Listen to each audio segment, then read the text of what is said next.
Okay, so hello everyone and welcome to Team C presentations. Our team consists of Dorcas, Nazir, Mariam, Need, and me, Lynn. So today we are going to analyze the case of inflation rate in Canada. So the article that we have chosen for this team project is If You Thought 2022 Was Bad, Wait Until You See What 2023 Has in Store for the Economy, written by Peter Armstrong. So the article focused on inflation, recessions, and unemployment rate of 2022. So in this article, he analyzed the data to generate the forecast for the inflation rate and recessions in 2023.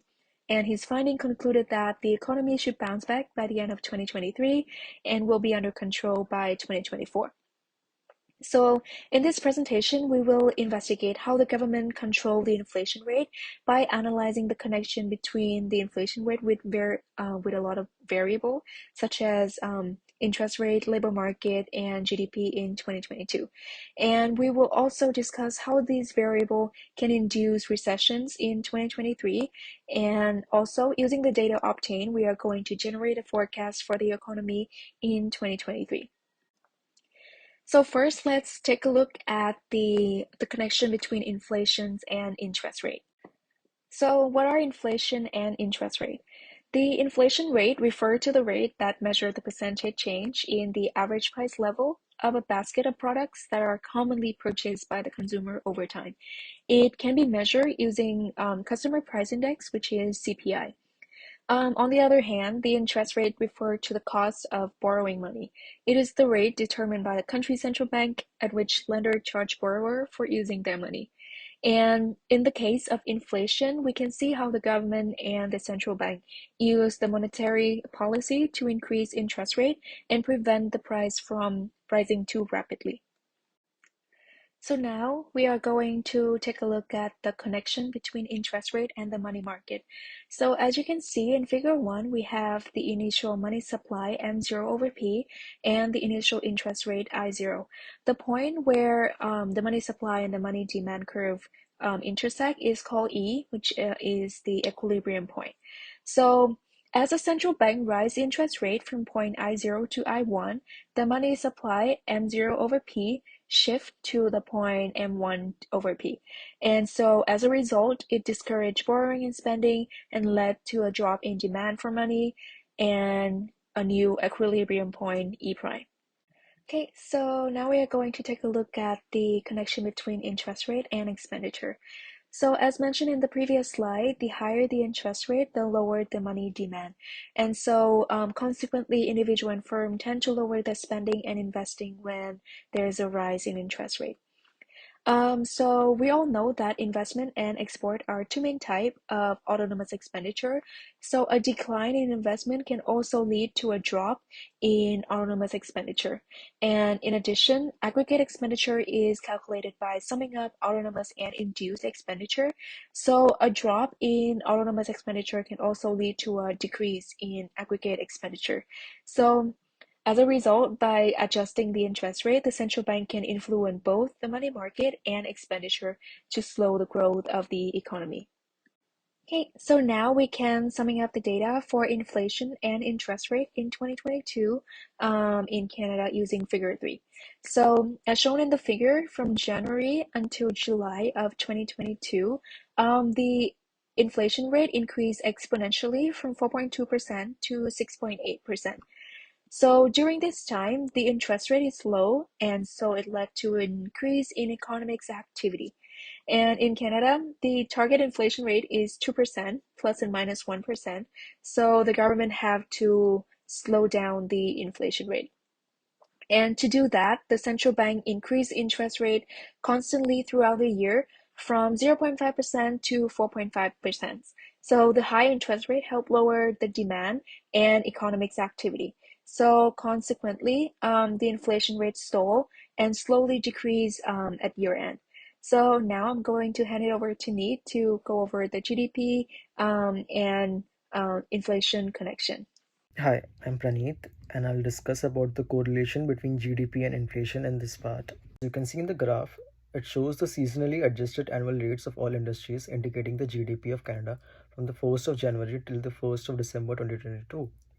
This GDP figures shows that the economy grew steadily throughout the year, starting at 201,748 million in Jan 2022 and reaching the peak in November 2022.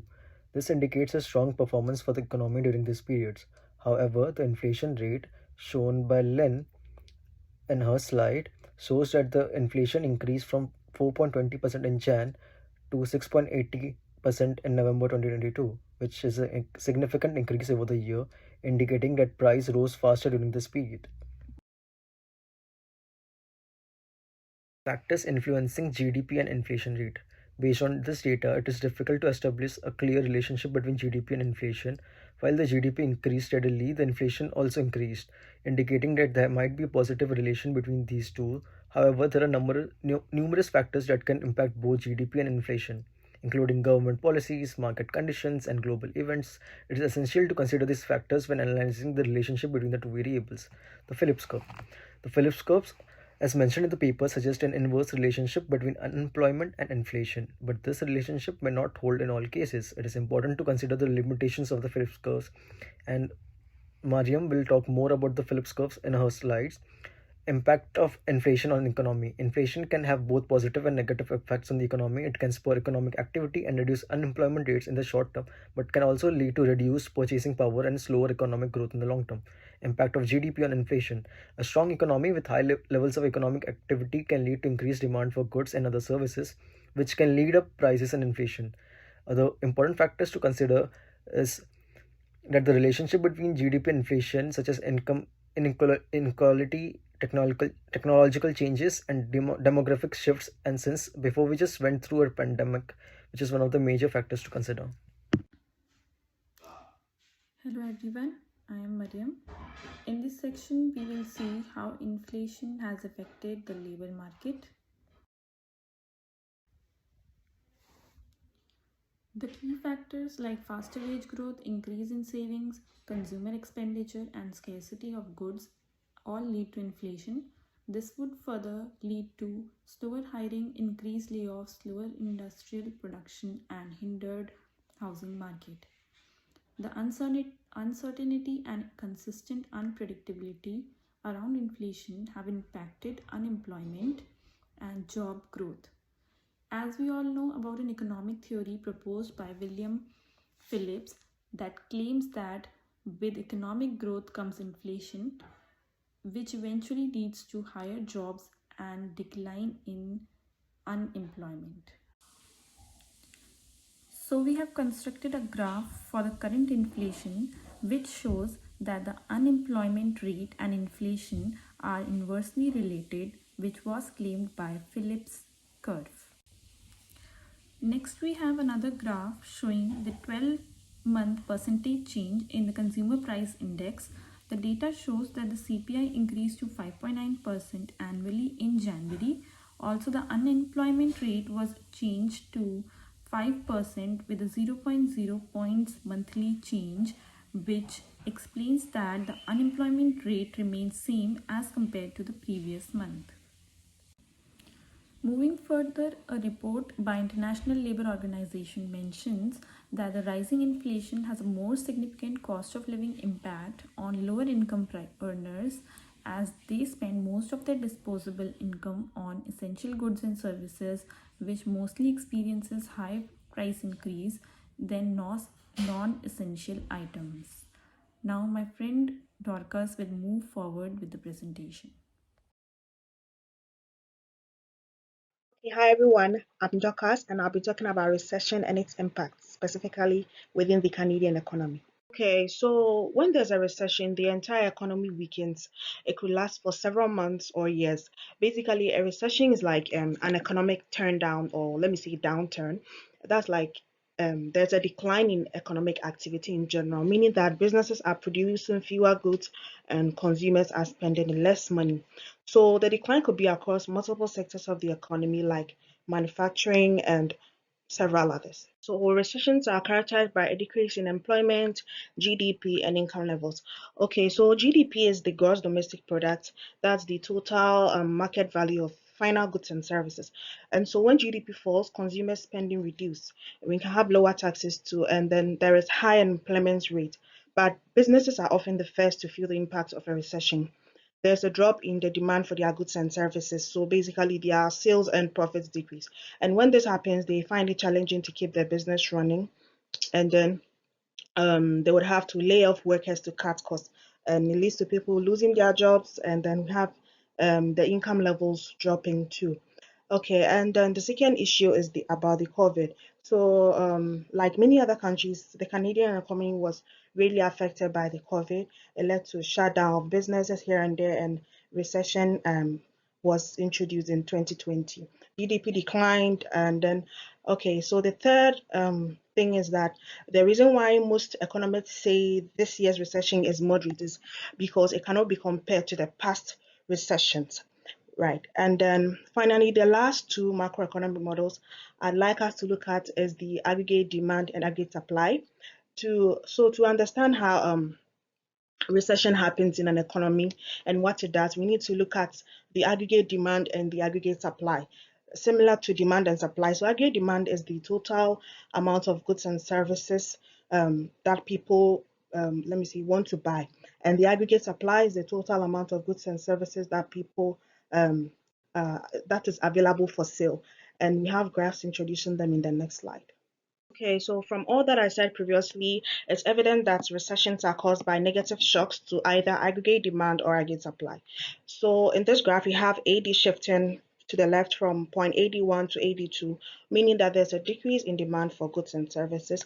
And when this happens, we can see that GDP is also declining or decreasing, and price levels too, indicating that the economy is experiencing a recession. So, as seen in the previous slide, AD decreases, and when aggregate demand decreases, businesses have less motivation to produce goods and services. This is because they know that people will not buy as much, and when this happens, it leads to aggregate supply decreasing. So here, there's a shift with the SRAS curve from SRAS1 to SRAS2, which will cause a decrease in total output produced in the economy, and then GDP also declines, and so this increases the price levels from P1 to P2, and this can lead to a recession. Coming to inflation forecasting for 2023, if I talk about this figure shows the percentage of inflation by the end of this 2023. This figure shows a decreasing trend. If I talk about January month, the inflation percent was 6.5%, which was less as country expected that.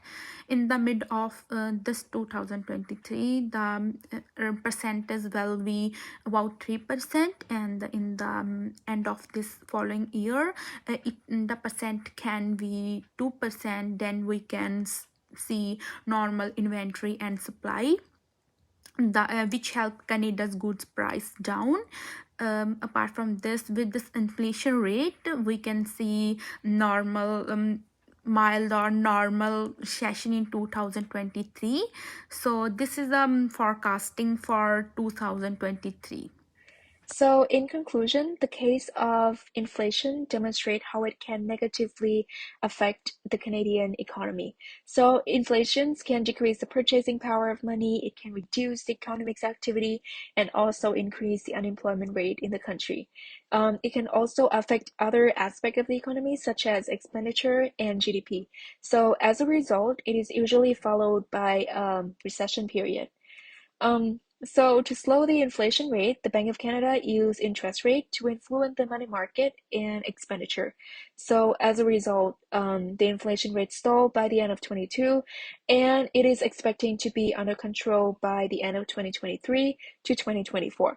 So through this case study, we can have better understanding of the role of the government and the central bank and how they can help the economy operate at potential capacity with lower inflation rate and higher employment rate. Okay, so that is the end of our presentation today. Thank you for listening. And if you have any questions or concern, please let us know by leaving a reply or a comment. But other than that, thank you.